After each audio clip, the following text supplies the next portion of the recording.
So now I'm going to talk about muscular chronic adaptations that are associated with weight training. So when you lift weights, when you use resistance training, what happens to the muscle?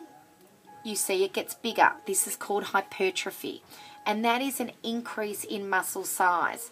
Now, the number of fibers within the muscle are the same, but each muscle fiber increases in size because of the micro tiny filaments within that muscle fiber. You get more of them and they get bigger. So the overall effect is an increase in muscle size.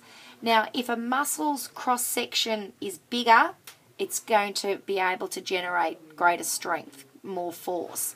So the increase in the number and size of the myofibrils, they're the tiny proteins within the muscle fibers.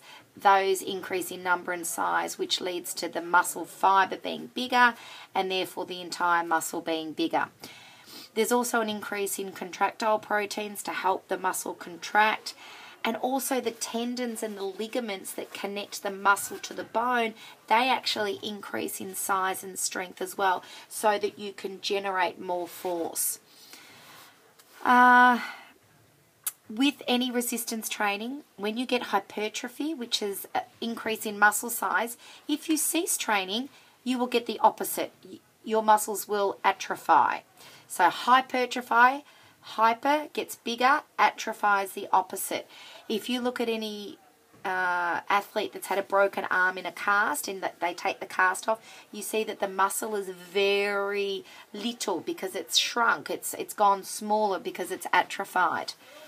So with strength training, what brings about the strength? We know that we get the strength in the bigger muscle size, but also we get neural adaptations. Neural is to do with the central nervous system, and we often see this improve before we get the hypertrophy. So you can go to the gym for only 2 or 3 weeks and you can see, wow, I'm... Bevis, please call Mrs. Rowe on 314. Mrs. Bevis, please call Mrs. Rowe on 314.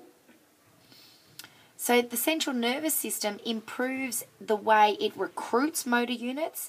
So it gets better at recruiting more of the little fiber units so that we can get more force. It also, the neural system improves the rate of recruitment. So it will activate the muscle fibers more quickly.